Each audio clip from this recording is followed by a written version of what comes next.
enhance food security.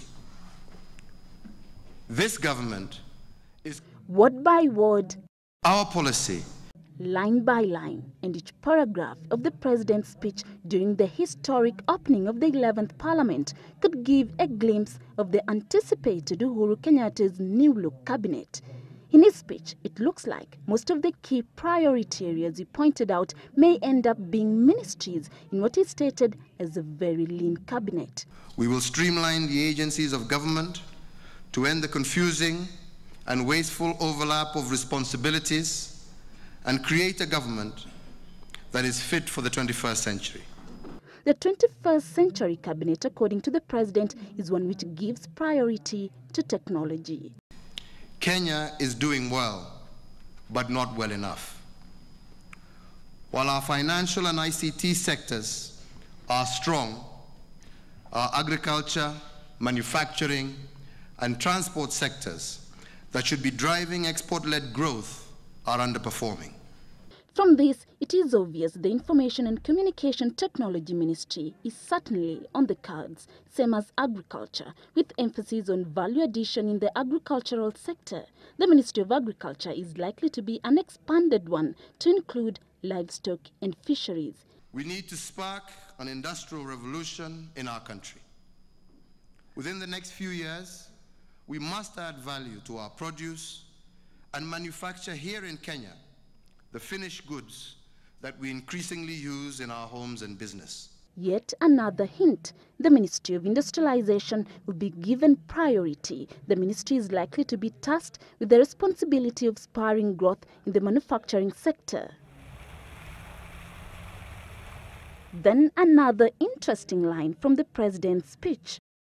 We will combine the bodies that promote Kenya in all aspects of our economy to create a single agency with a reach, expertise, and profile to represent and promote our country abroad, attracting trade and investment, tourism from across the world.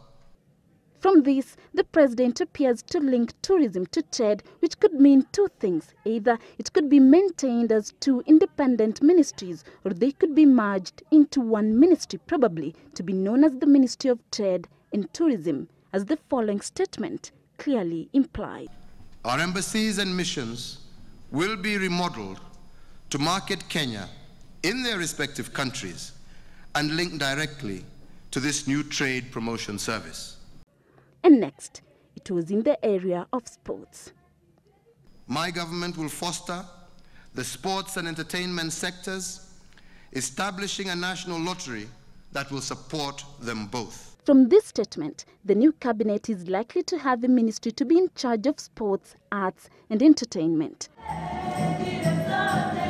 with the president indicating that a legislation will be put in place to ensure that local content increases to 60% from the current 40%.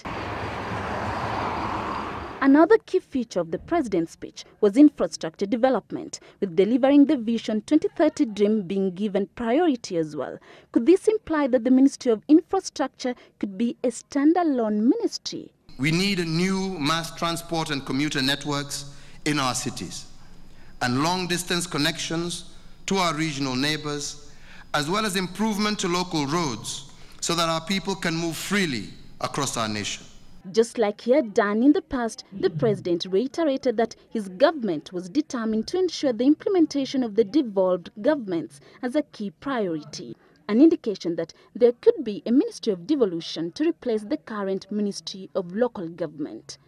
The president also indicated that health and education could be two powerful ministries, with the education docket being in charge of the entire education system, right from pre-primary to post-secondary, while the functions of medical services and public health are likely to be merged under the health ministry. Other ministries likely to be formed include the Ministry of Energy, National Security, Defense, as well as Foreign Affairs. It is likely that the Ministry of National Security, which could be renamed, will incorporate security, home affairs and immigration, while Foreign Affairs is likely to absorb the East African community. However, all this will become apparent when the president unveils his cabinet. Judy Kosgei, Citizen Live at 9.